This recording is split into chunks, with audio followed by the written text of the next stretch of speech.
Hi, this is Keith Cutter. I had a great conversation with Sheena Symington. This individual has helped more people with electromagnetic poisoning through her efforts with the Electrosensitive Society and something called the Rose Lab. We had a very broad discussion, not only of how she's helping individuals, but the insights that she's had into different research, as well as success in working with schools, and a recent success in a hospital environment where she was able to get ideal levels of synthetic radiation exposure across electric fields, magnetic fields, radio frequency radiation, and I think dirty electricity as well. The primary importance of addressing exposure levels in recovery, and a very exciting therapy called Aricular Chromotherapy that addresses the limbic system and the sympathetic, parasympathetic balance. We talked as well about the need for something I call an EMF challenge facility, and how that might change the world. The importance of meeting clients where they are, EMF-induced diabetes, and known precursors to electrical sensitivity. Huge conversation coming up. My guest today is Sheena Symington. Normally, I have a very short introduction for my guests, but she just has an overwhelming number of ties into the kind of work that I'm interested in. I would like to read her whole bio, or at least a big portion of it. Sheena is the director of the Electrosensitive Society and has a background in biological and environmental sciences.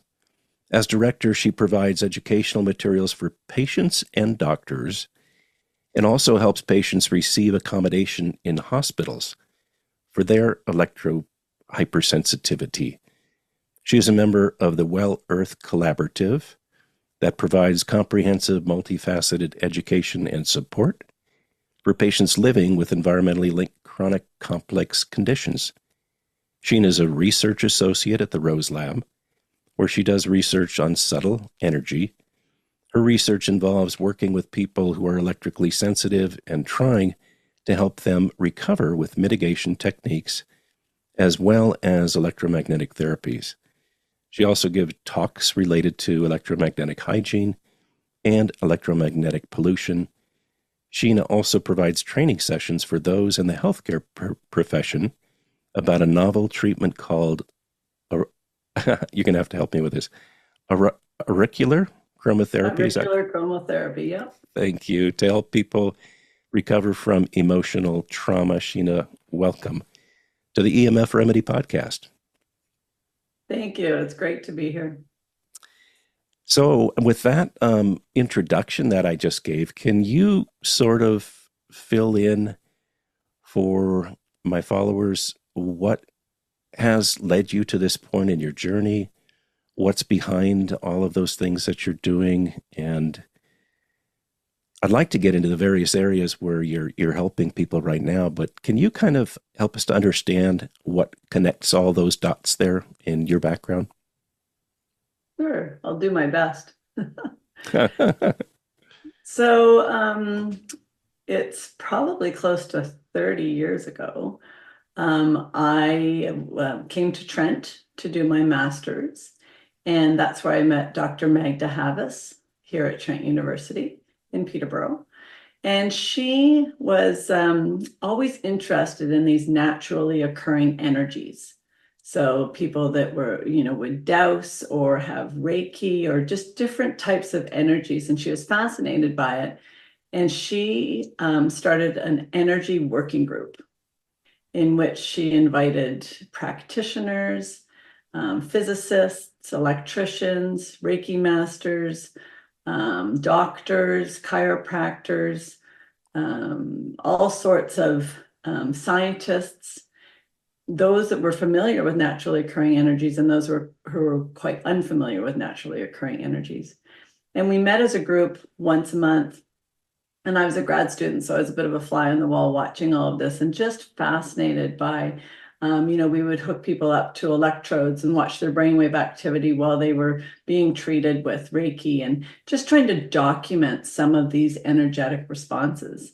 So it was super, super fascinating and just opened my eyes to so many things early on.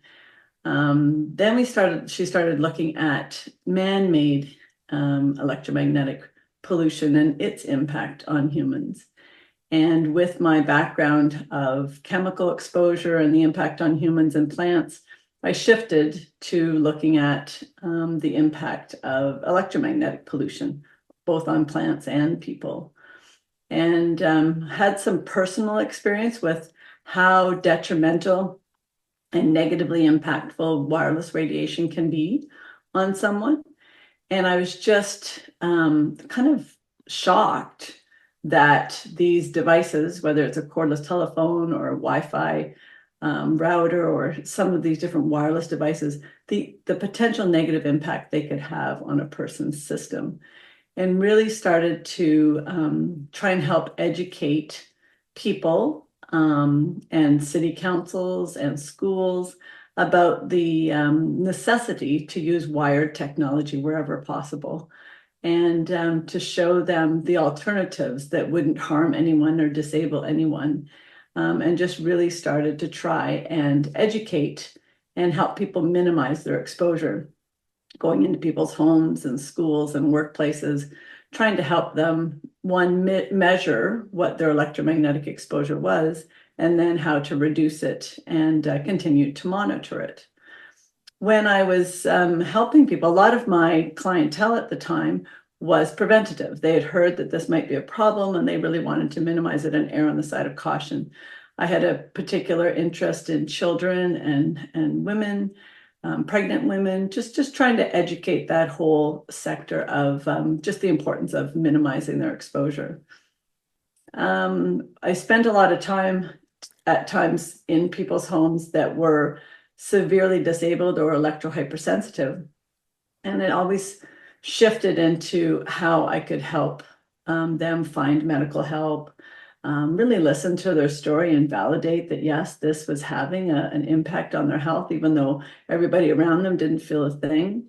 It's a very lonely journey when you are disabled by something that everybody else is addicted to.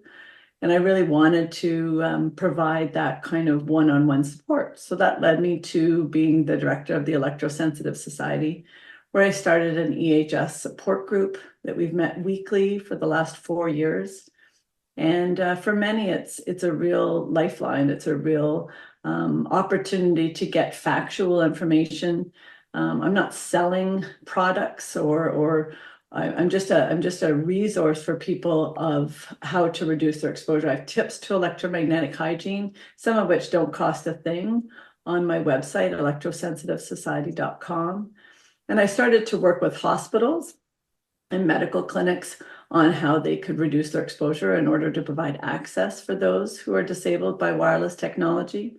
So I had like a 6-week inpatient cancer treatment in a hospital here in Ontario, where they totally eliminated the electromagnetic exposure to provide access for that patient to receive cancer treatment. It's been a really interesting journey, having my skill set to be able to be applied on all those different levels. Magda and I attended a international light workshop in Croatia in 2019. And I met Dr. Daniel Assis, who's an anesthesiologist and a pain management specialist. And he was providing workshops on a novel technique where he uses light, colored light on the ear, the acupuncture points on the ear, for a treatment that really addresses trauma, psychological, emotional trauma. And one thing that I've found with people who are EHS, or many people who are EHS, not everyone, they get stuck in flight or fight. And it's physiologically happening because of the electromagnetic exposure. And sometimes there's a psychological fight or flight component as well. It could be from an event that happened very early on, or it could be sometimes becoming electrosensitive, and everybody else's responses to that can be very, very overwhelming. So I was so intrigued by this novel, simple, incredibly effective technique.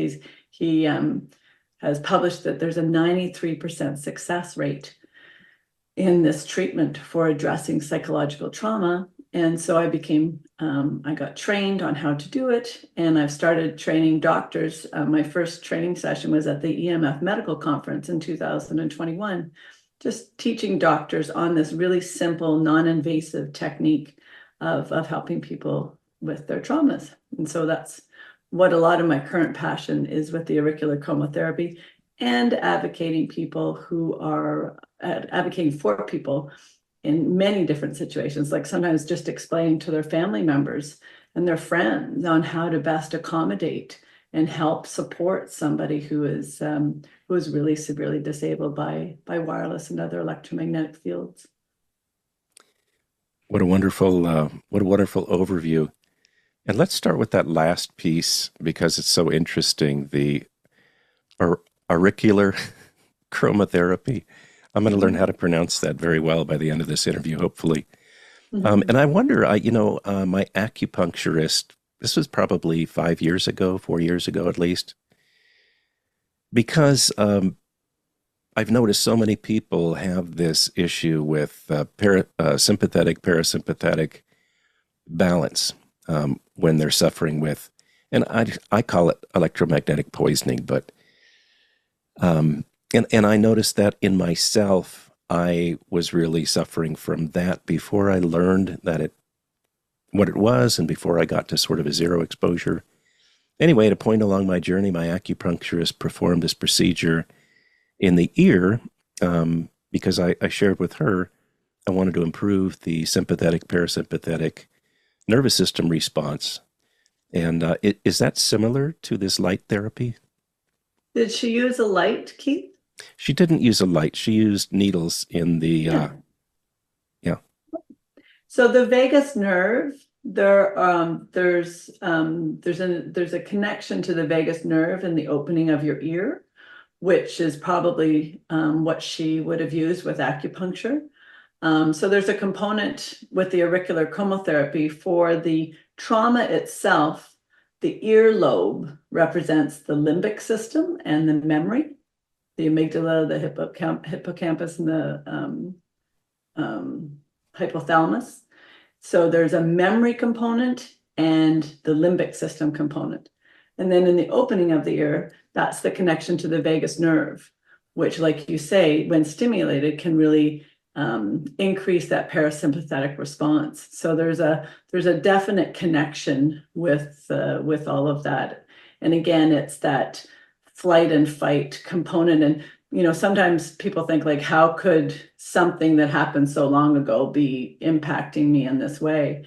And there's a lot of evidence that adverse childhood events can really inform adult pain. There's been a lot of connections with pain specifically, and it's fascinating because you can stimulate points on the ear, and different parts of the brain light up for different parts of your body. So there's some really interesting connections because the whole ear has representations of acupuncture points for your whole entire body. And there's different treatments that use color and acupuncture points, like there's called color puncture by Peter Mandel, developed it years ago. And he can find sensitive parts on your to correspond with different body parts, and then treating those different body parts with different color for really some amazing results, often using the pulse. And there's some different approaches. The really interesting about the auricular chromotherapy is that you don't even have to talk about what the trauma is. So Dr. Assis, he did EMDR, and there's lots of like an activation component with EMDR, and sometimes it's sustained. So sometimes it, from what I understand, it can really linger the traumatic effects and the impacts. Whereas this 1 3-minute light treatment You don't have to share what the trauma is. You don't have to talk about it. It really just focuses on the image if you have one, and the feelings if you have one, and where it is in your body that you sense it. And so that's what I loved about it, is that, particularly those kids or those teens or early 20s, they can't deal with the trauma themselves. They sure as heck don't want to talk about it. And so it's just a really simple application process that's really miraculous. Very interesting. So, my first question would be, what does it take to become a practitioner? Is this something that's given to medical doctors only? Is this something that others can participate in? You should be a healthcare provider, just because trauma is so sensitive. So you want to be able to be adequately trained to deal with trauma. But there's some people that just really want to learn more about it for their own well-being, and then promoting it and having their healthcare practitioners participate, etc. I started, like I said, at the EMF Medical Conference training doctors, and I gave a monthly introductory training, which is just like a little information session. And then I would meet with the physicians and the healthcare practitioners one-on-one and do more training throughout that month. Well, I got so many people coming to those introductory sessions that I didn't have the time and the capability to do all the one-on-ones. So actually just this month, I started a short course on offering the auricular chromotherapy to healthcare providers, and anybody who's interested in it is welcome. But to practice it, you really need to be adequately trained to deal with trauma on some form. And then the neat part about the training is there's an experiential part, there's a practicum part, and it's over a few weeks period. So it really gives the healthcare provider an opportunity to really practice it and really learn how to do it, and then incorporate it into their practices. So a lot of people are different body workers and different types of practitioners that they can incorporate it into their already existing treatment protocols for people. Because that's the thing is, sometimes that there's something, and even the individuals know that there's something that's blocking them, but they didn't know how to ever get at it. They didn't know ever how to address it. And this is a really, really amazing tool in order to get at it. And that brings me to the internal family systems that I was trained with too, is sometimes there are, our brain and our systems are very protective sometimes. And sometimes it's, something will happen and people just kind of tuck it away, in a little box, lock it up, never to be, never to be seen again. But it can still be having a negative impact on their well-being. So finding very gentle, client-led, patient-led approaches to helping access that, to really being able to heal it. And like you're saying, that trauma and stress, it literally separates the brain, and the two hemispheres don't communicate with each other as well. That's why, when people get stuck in flight or fight, it's just survival. Like there's not a lot of integration going on. And this auricular chromotherapy really helps with that integration of the two hemispheres. And, I just see it as such a beautiful approach, simple, loving, gentle. Everything is client or patient led, and super successful. It's interesting that we're using light to cure problems with strange light in a way. If we look at the overall electromagnetic spectrum, in some dictionaries, you'll see that's the second definition of what light is. And anyway, very interesting. We're using light for that.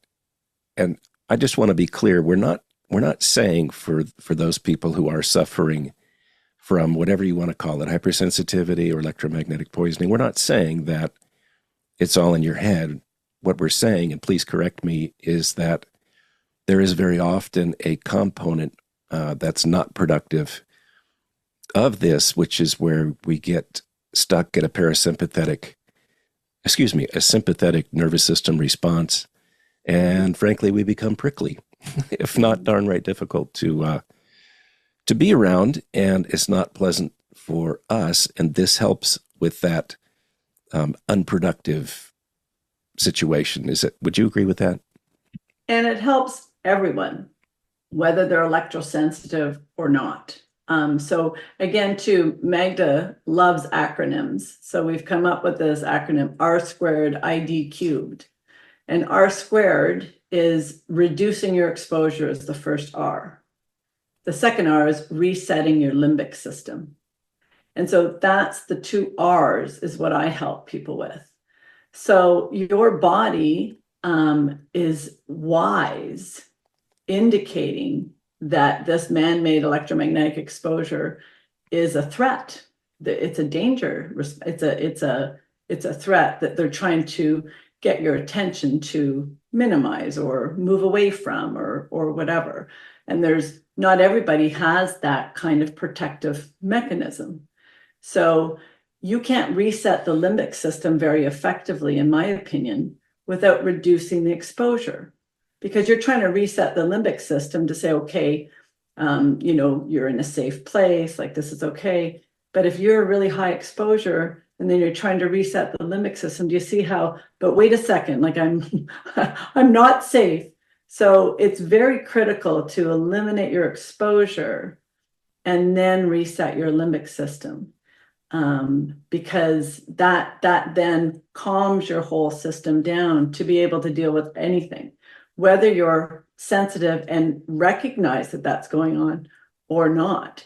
And I agree with you about the sensitivity piece. Magda and I really like to refer to it as interference. It's actually EMI, electromagnetic interference. Like that's what happens. It's interfering with proper function. And that's the interesting component with the light is, in my opinion, it's that communication piece that's allowing integration and communication to occur to actually, like you say, activate that parasympathetic. So there's a communication component here that's super, super important, both. And I see the electromagnetic interference as sometimes the low level exposure interferes on that cellular level. And sometimes it's just so overpowering that your body is just trying to cope with it. So I see it as like an interference with communication component. The other ID cubed that we talk about with the recovery is that immune system.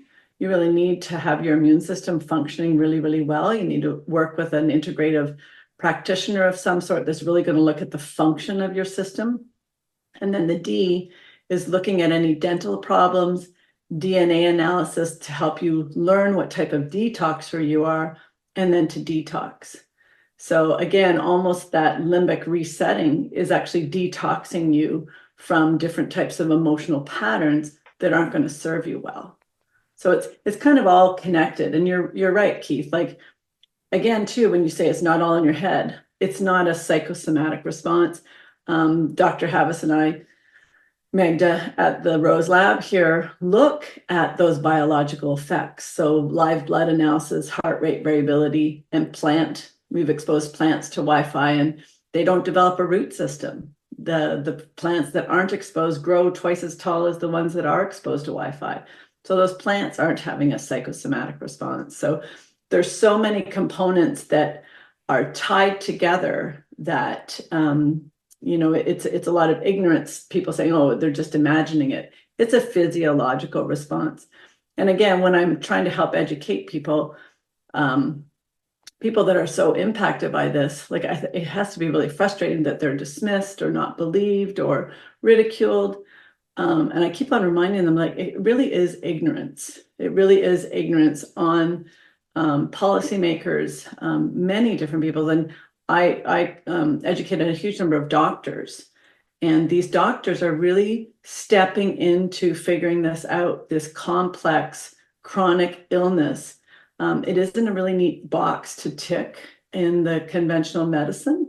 And so it's working with doctors about what helps and boosting that immune system and doing a lot of different holistic approaches, including the reducing exposure and resetting your limbic system, really, really helps people.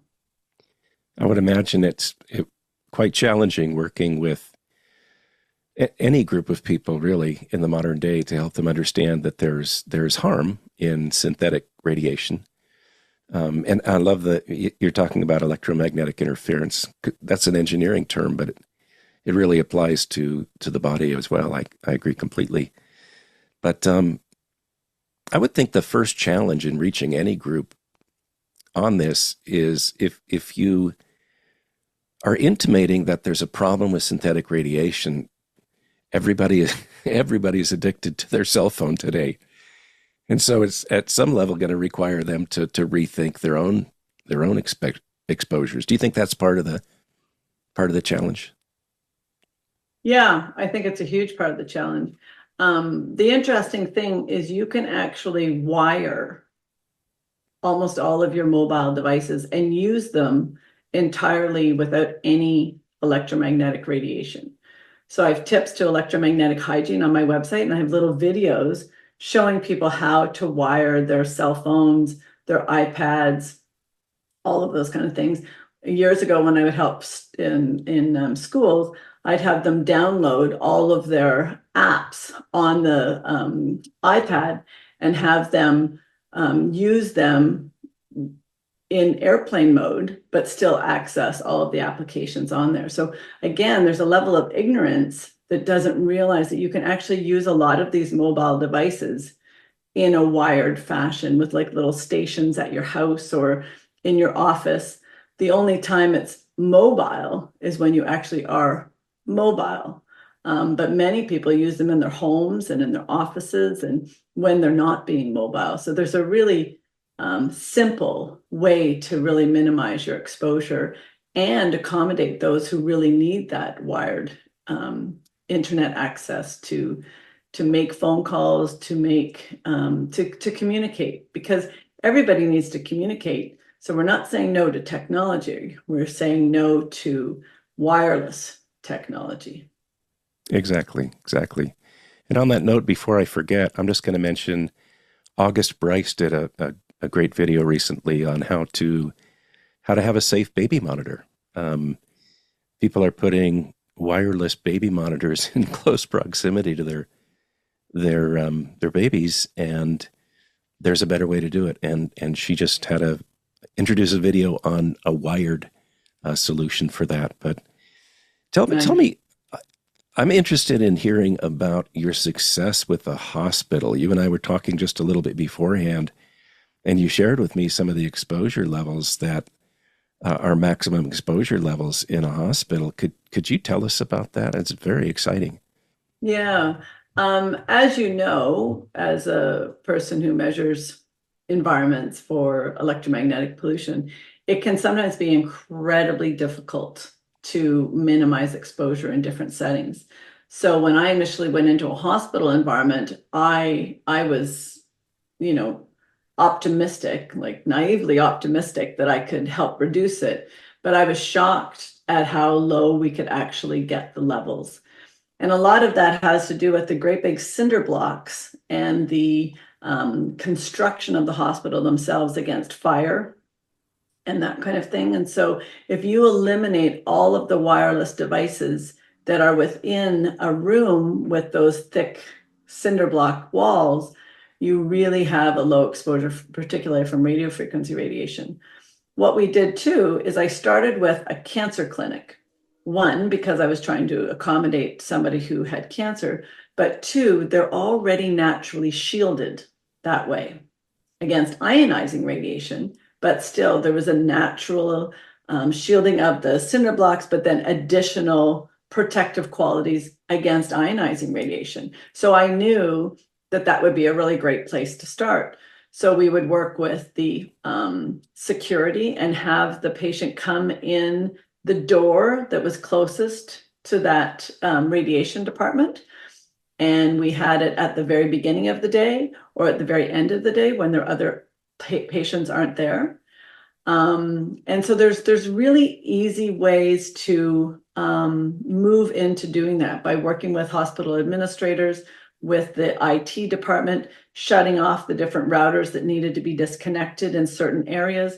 And you just have a path of safe travel for that patient to come in be assessed, be treated, and then leave. So what seems to be super complicated and really overwhelming and almost impossible is actually really quite straightforward and simple. And I have tips on how to do this on my website.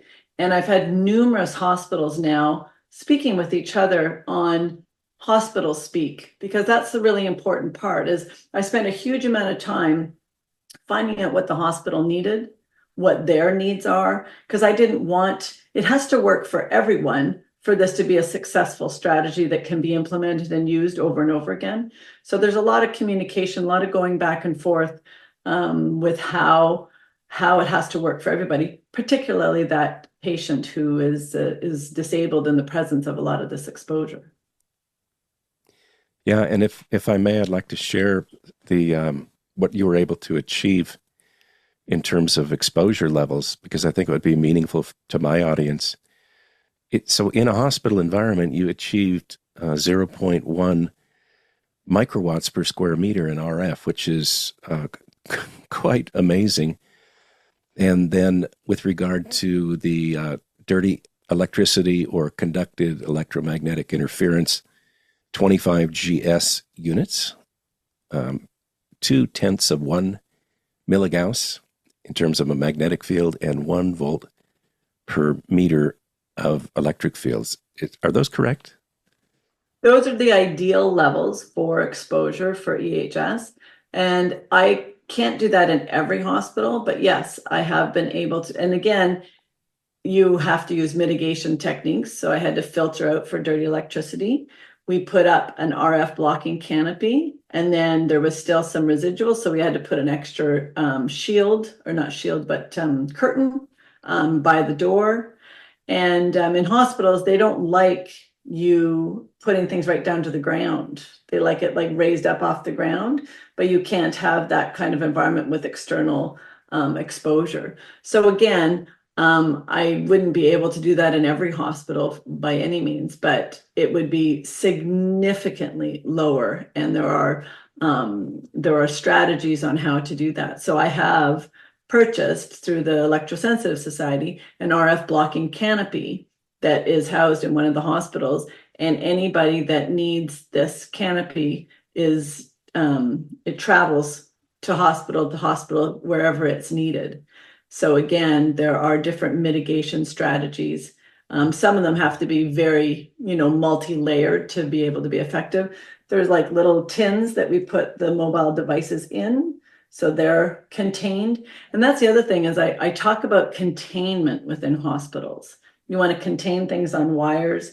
They're used to containing viruses. They're used to containing aspects within their work. So it's that containment piece. And preferring wired over wireless wherever you can, being aware of where you put the cell tower antennas. Because if you had a cell tower antenna on top of the roof, right outside the window of one of these hospital rooms, it would be very difficult.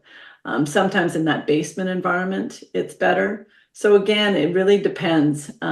It depends if there's a window or not. So, there's lots of ifs, but I was personally shocked at how low we could achieve within a hospital environment, given the starting point that we had to work with. Yeah, it's amazing. And did you tell me that there was anecdotal reports of the staff members actually feeling better, not having the constant wireless? But was that a conversation you and I had, or am I mistaken? That was more in a hospital or a medical clinic or doctor's offices.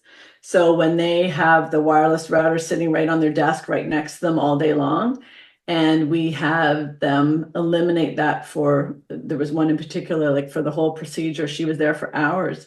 The hospital or the medical staff could not believe how differently they felt at the end of the day.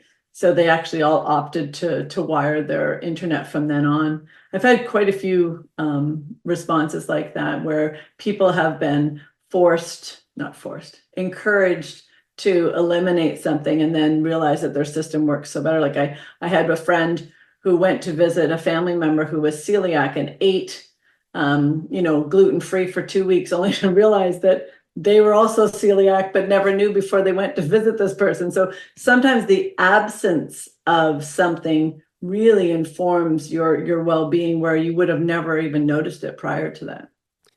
Yeah, and on that note, I wish that we could have challenge facilities all over creation where people could go and experience a weekend or a week in an environment that didn't include synthetic radiation just to see what might happen. And there's an obvious need for it, at least for temporary housing for people who are in crisis. But I'm talking about people who just have a question. You know, what is this ringing in my ear? Why is my heart behaving this way?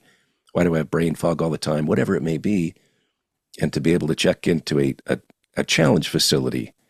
Um, so that would be a dream of mine to see those implemented It would be lovely. broadly. Ironically, that's what camping used to be. I People know. would go, keep people would go camping for 2 weeks and they thought, oh, they're just getting away from the stress of the job or whatever. Often it was actually the electromagnetics is before you took your cell phone camping, before you had any Wi-Fi at the campground. So just that simple camping would be exactly that. So yeah, and I'm working with a couple of places that are I'm selling it as the digital detox opportunity. So what I really love to do, I'm working with one local resort and getting a digital detox weekend. So they disconnect all the Wi-Fi, filter out dirty electricity. Nobody has any mobile devices. And then people who are sensitive to that type of energy can go to this resort for that weekend.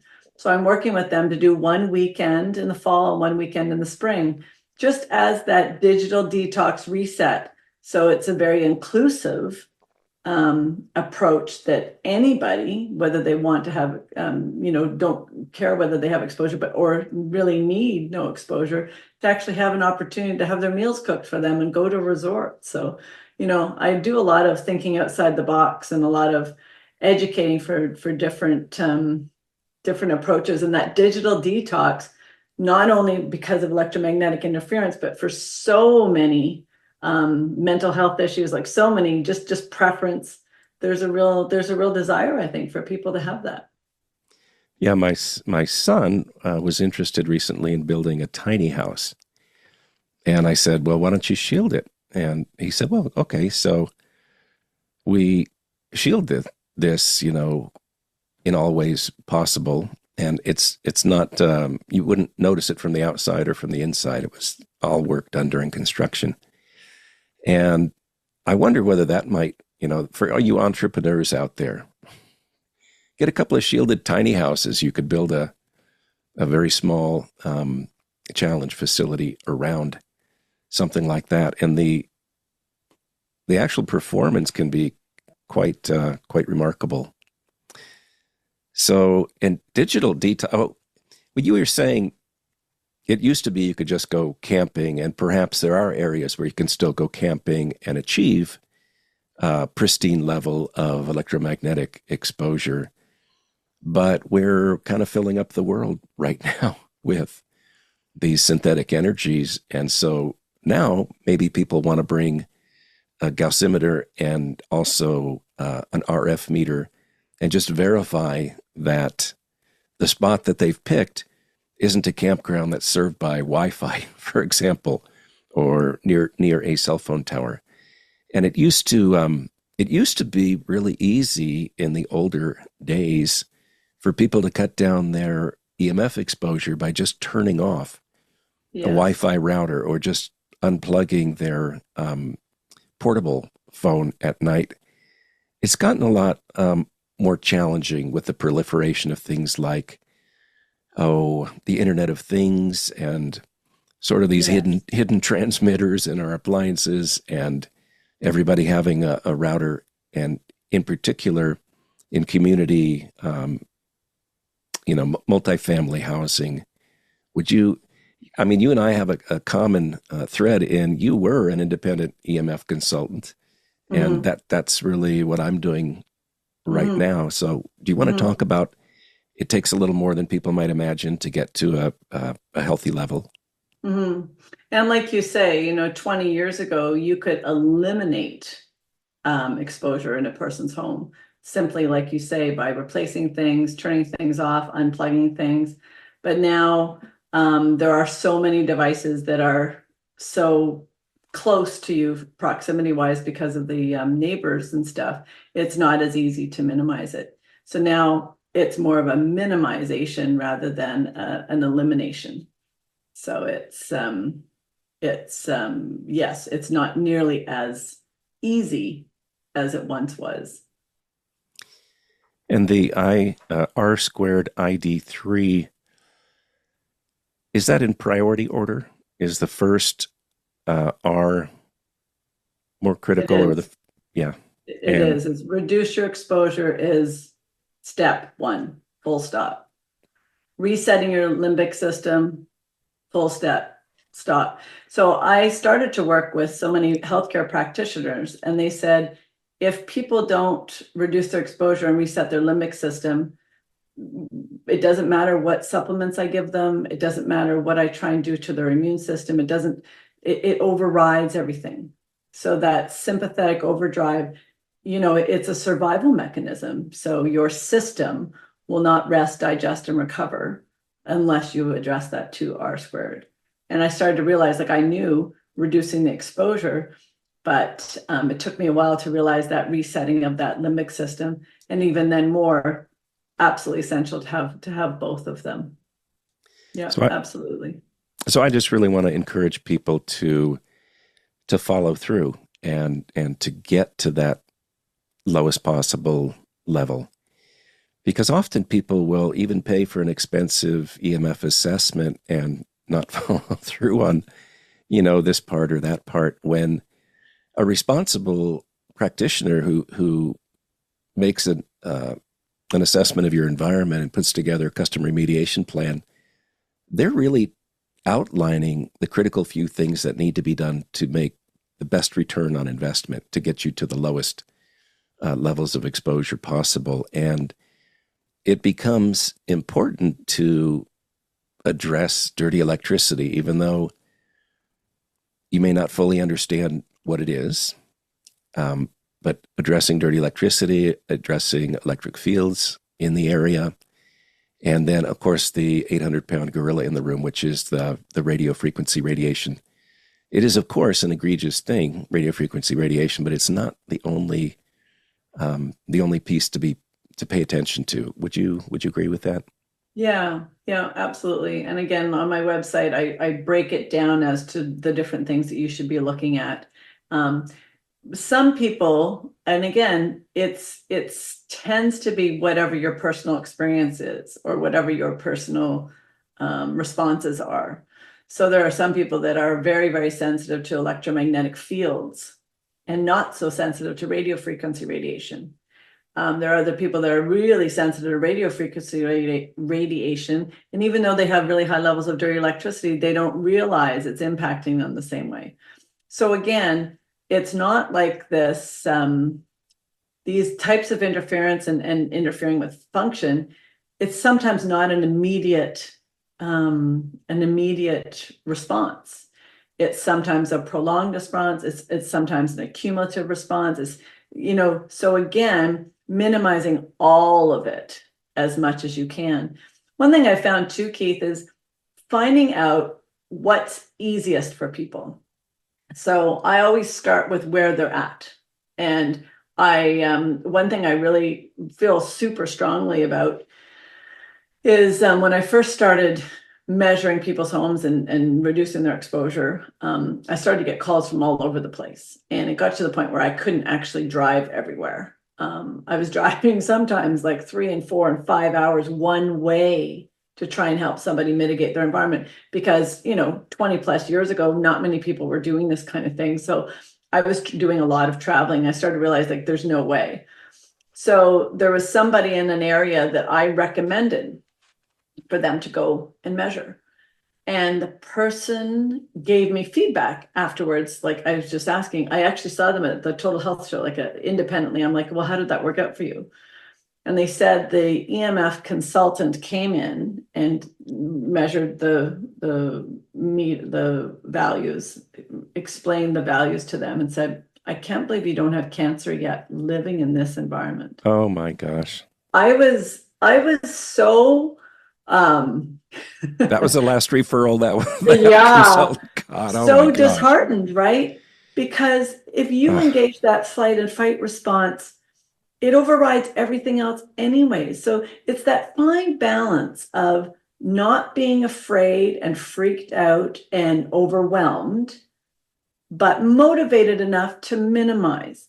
So again, what I do is I always meet people where they're at. And then I was telling you this already, like gently take their hand and gently guide them in the direction I think would be most healthy and helpful.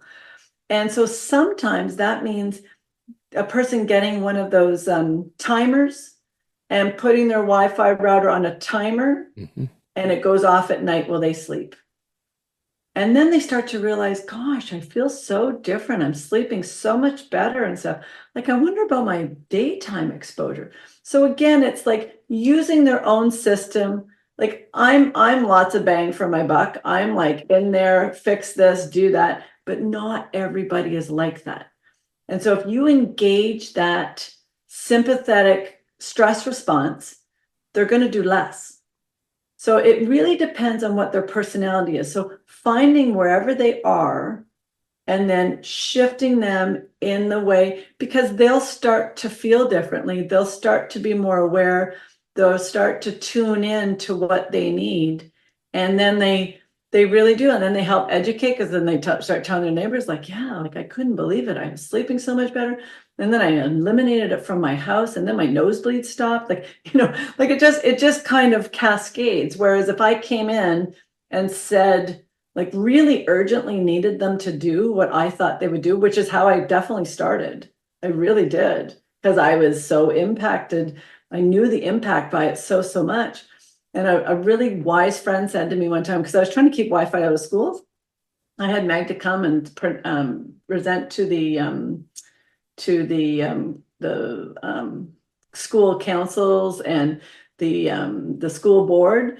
And I just thought they'd err on the side of caution and not take, put Wi-Fi in schools. And I remember just being incensed by it and like so energized about it, like just aghast that they would be doing this. And a friend of mine said, when you have that much energy behind trying to help educate, people will not listen.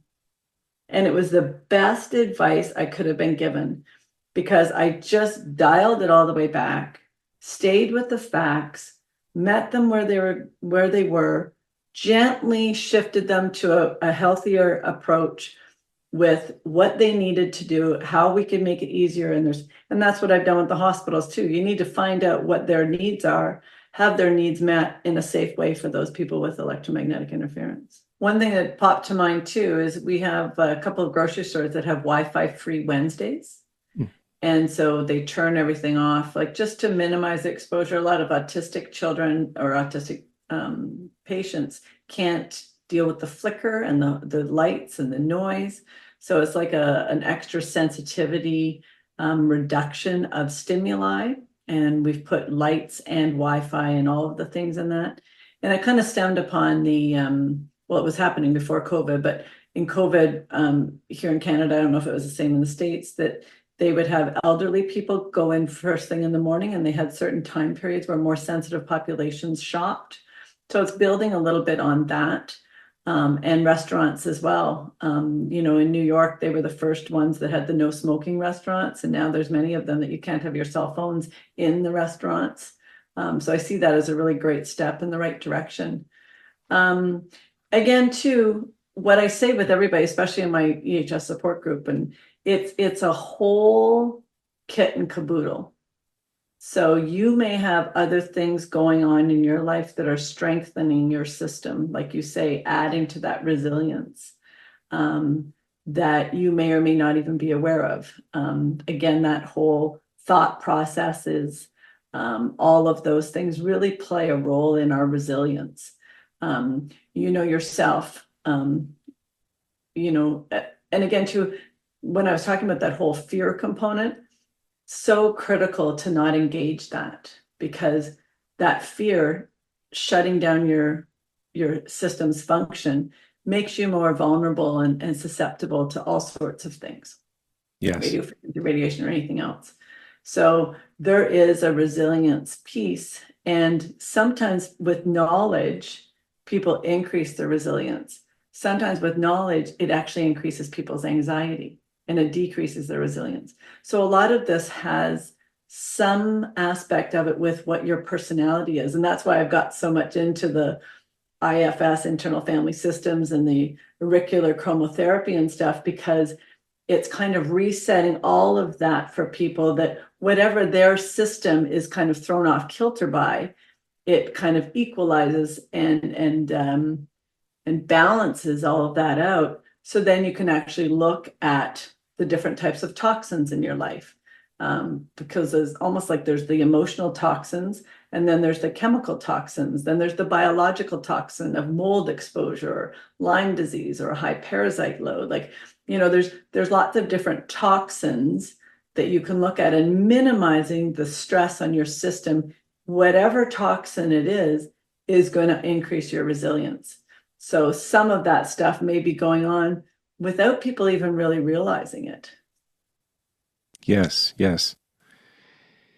And I wonder, we've talked about a lot of different things in this interview, from the aur- Auricular. auricular chromotherapy to the importance of first dealing with your exposure levels. And yet that's not all that needs to be done. There is much more to that in the acronym that you shared with regard to Magda. I think it's really encouraging for people to know of the success that you've had with hospitals, with schools, with the training of medical providers.